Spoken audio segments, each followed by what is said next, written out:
Hello YouTube, I'm Caleb here with the Lord's Patriots again, and this is part 7 to the questions that Christians cannot answer. So in case you haven't been following along, I am making a series of videos that covers 60 different questions that Christians cannot answer. This one is covering questions 26 through 30. So anyway, let's get right to it.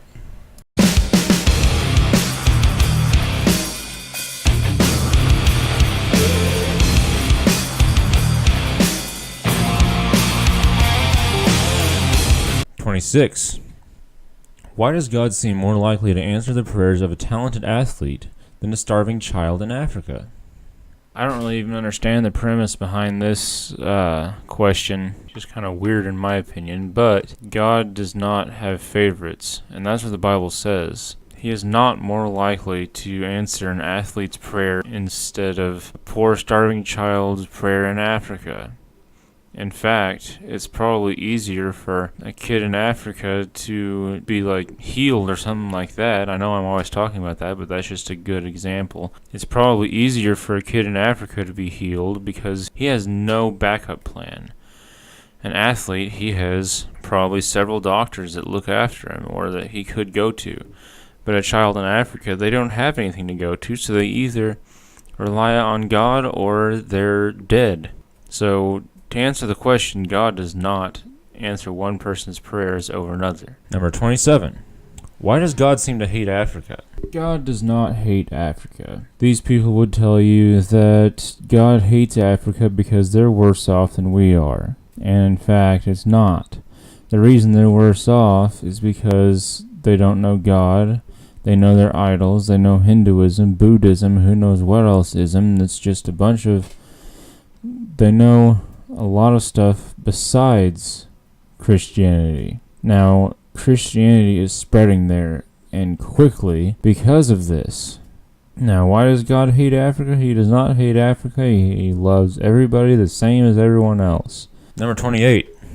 If a group of Africans swooped into your community with the intention of converting you and your neighbors to their tribal faith, what would your reaction be? So if a group of Africans came into my community, or at least the one I used to live in, that would be kind of interesting because most of the people in town are Christians anyway. So I don't think they would get very far in my town, but my reaction would be hopefully to witness to them. Tell them about the true faith. I mean, I know they have their intentions of turning us over to their religion or whatever, but I have the same, so we should be fine. My reaction should be to go witness to the people and tell them about the truth. It would be interesting to see what would happen in this case, though. Number 29. Does God speak to you? Does God speak to me? Yes, He speaks to me every day. And whether I listen to Him or not is a different story. I should listen to every single thing He says. But yes, God speaks to me, and I believe He speaks to everybody every day. One example of God talking to me is I was driving on a back road, and on those roads, you have to get over to the right side of the road because there could be someone else coming over to the other side. And if you're both in the middle of the road, you'll run into each other. Anyway, I was driving after dark, and I heard God tell me, go to the right.